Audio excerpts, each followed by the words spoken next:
तो गाइस आज हम सिन नंबर निकालने जा रहे हैं। तो पहले हम सिन नंबर निकालेंगे, उसके बाद जाएंगे हम जीआईसी एक्टिवेट कराने के लिए, और उसके बाद थर्ड नंबर में हम सिम कार्ड के बारे में बात करेंगे कि आपको इंडिया से सिम कार्ड लाना चाहिए या कनाडा से ही लेना चाहिए।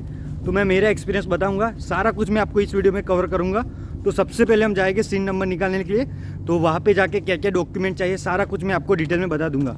तो वीडियो में बना रहना, और अगर आपको मेरी चैनल अच्छी लग रही है, मेरी वीडियो आपको अच्छी लग रही है, तो प्लीज़ चैनल को सब्सक्राइब कर दीजिए। मोटिवेशन मिलता है ऐसी अच्छी वीडियो बनाने का। तो चलो हम सारी प्रोसेस बताते हैं। तो चल, तो गाइस यहाँ पे आपको पीछे सर्विस कनाडा करके दिख रहा होगा, तो यहीं पे ही आपको अपना सिन नंबर निकालना पड़ता है। तो आपको क्या करना है, जब आप कहीं पे भी जाते हो तो अगर आपको सिन नंबर निकालना है, तो मैं कल यहाँ पे आया था और अगले दिन मुझे सिन नंबर निकालना था, तो आपको मैप में जाके सर्विस कनाडा करके सर्च करना है। तो जब आप सर्विस कनाडा सर्च करोगे तो उसके बाद आपको एड्रेस मिल जाएंगे, तो आपके नज़दीकी सेंटर में जाके आपको अपना सिन नंबर निकाल देना है। तो बाजू में आपको CIBC बैंक का भी मिल जाएगा। तो मुझे CIBC, मेरा GIC मैंने CIBC अकाउंट में खुला था, तो मुझे फिर से CIBC में भी मेरा अकाउंट अभी एक्टिवेट करना है। तो सारी प्रोसेस मैं आपको 1 बाय 1 करके बताता हूँ। यहाँ पे आपको सिम कार्ड नंबर निकालना पड़ता है। तो यहाँ पे आप देख सकते हो पीछे कितनी लाइन है। तो आपको जितना जल्दी हो सके इतना जल्दी आपको यहाँ पे आ जाना है, और जितना जल्दी हो गया तो उतना जल्दी प्रोसेस आपकी कंप्लीट हो जाएगी। तो मैं यहाँ पे अराउंड 6 बजे पहुँच गया था, और मेरा नंबर 8:30 बजे सबसे पहले आ गया था। तो जब अगर आपका पहला नंबर आ जाएगा तो आप अदर प्रोसेस भी कर सकते हो, लाइक CIBC में अकाउंट, अगर GIC अकाउंट है तो वो भी एक्टिवेट करना पड़ता है, सिम कार्ड वगैरह सारा कुछ आपको करना पड़ता है।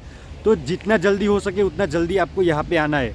डॉक्यूमेंट की बात करूँ तो आपके पास 2 डॉक्यूमेंट होने चाहिए। एक होगा पासपोर्ट जिसमें आपका स्टैंप होगा कनाडा का, और जो दूसरा डॉक्यूमेंट है वो होगा हमारा स्टडी परमिट वाला। जब हम कनाडा में आ जाते हैं एयरपोर्ट पर, उसके बाद हमें लास्ट में जो स्टडी परमिट वाला डॉक्यूमेंट होता है वही डॉक्यूमेंट आपको अपने साथ रखने, और वही लेके आपको यहाँ पे आना है सर्विस कनाडा में। एयरपोर्ट पर भी सर्विस कनाडा आपको मिल जाएगा, बट वहाँ पे क्या होता है कि वहाँ पे लाइन थोड़ी ज़्यादा थी, तो इसीलिए मैंने यहाँ पे आके अभी मेरा सिन नंबर निकाला है। और अभी थोड़ी बारिश चल रही है, मौसम भी थोड़ा बिगड़ा हुआ है।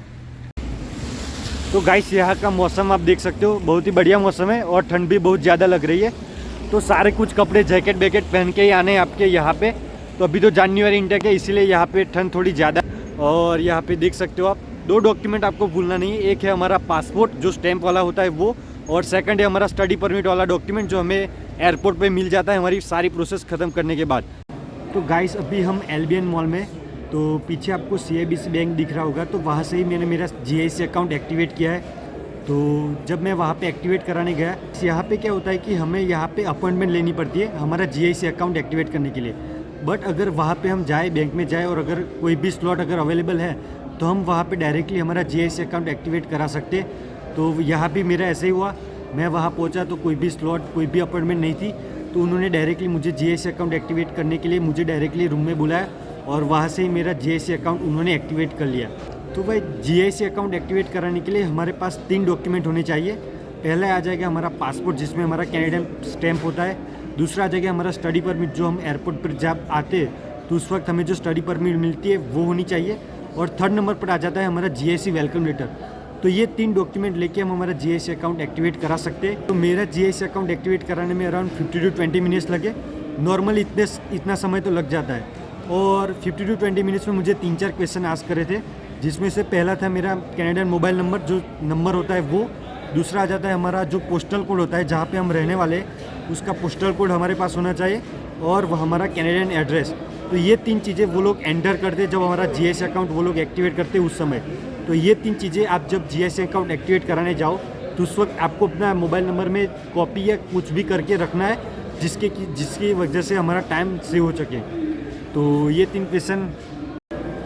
3-4 क्वेश्चन नॉर्मली वो लोग पूछते हैं, और जब हमारा GIC अकाउंट एक्टिवेट हो जाता है उसके बाद वो लोग हमें डेबिट कार्ड दे देते हैं।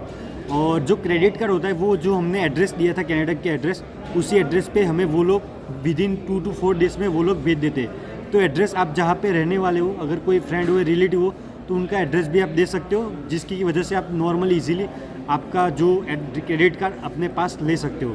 तो अगर आपके पास सोशल इंश्योरेंस नंबर नहीं है फिर भी आप अपना GIC अकाउंट एक्टिवेट करा सकते हो। तो ये चीज़ आपको याद रखनी है। तो गाइस यहाँ पे हम कॉफ़ी पीने आ चुके हैं। तो अभी मॉल में सारा कुछ मैं आपको दिखा देता हूँ। देखो भाई, एक भाई भी मिल गया मेरा, ये भी इंडिया से ही है भाई। हाय बोल दो भाई। हेलो भाई, कैसे हैं आप? कॉफ़ी पीने आए हम, पी लेते हम टीम हॉर्टन्स की।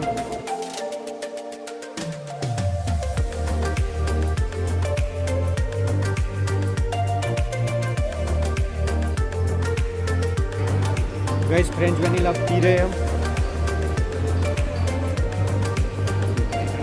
आपको भी ट्राई करना चाहे बहुत ही अच्छा बढ़िया है। तो अगर आप यहाँ पे आओ टीम हॉर्टन्स में तो फ्रेंच वनीला ज़रूर ट्राई करना, मज़ा आ जाएगा।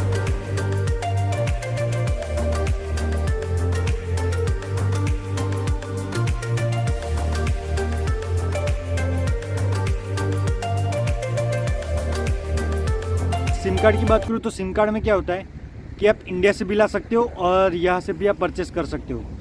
तो कौन सा वाला आपके लिए अच्छा रहेगा वो मैं आपको बताता हूँ। तो मैंने इंडिया से फिडो का सिम कार्ड ले लिया था। अगर आप लेना चाहते हो तो क्या करना, आप जब बायोमेट्रिक करवा लेते हो उसके बाद आपको बाहर मिल जाएगा कि अंदर भी आप पूछ सकते हो कि मुझे सिम कार्ड चाहिए कनाडा का, तो वो लोग दे देंगे। और अगर उनको नहीं पता है तो वो बताएगी कि यहाँ से आप ले सकते हो। तो ये चीज़ आप कर सकते हो। तो मैंने जब बायोमेट्रिक करवाया था उस वक्त मैंने सिम कार्ड ले लिया था। उसकी प्लान की बात करूँ तो आपको $30 में आपको 20 GB मिल जाता है। और जब आप यहाँ पे आते हो और उसे एक्टिवेट कराते हो तो आप इंडिया से एक्टिवेट नहीं करा सकते, वो सिम कार्ड आपको लेके आना है।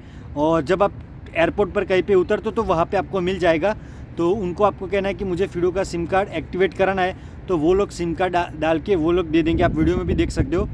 तो आपको कई कई जगह पे एयरपोर्ट में आपको सेंटर मिल जाएगा, तो वहाँ से भी आप एक्टिवेट करा सकते हो।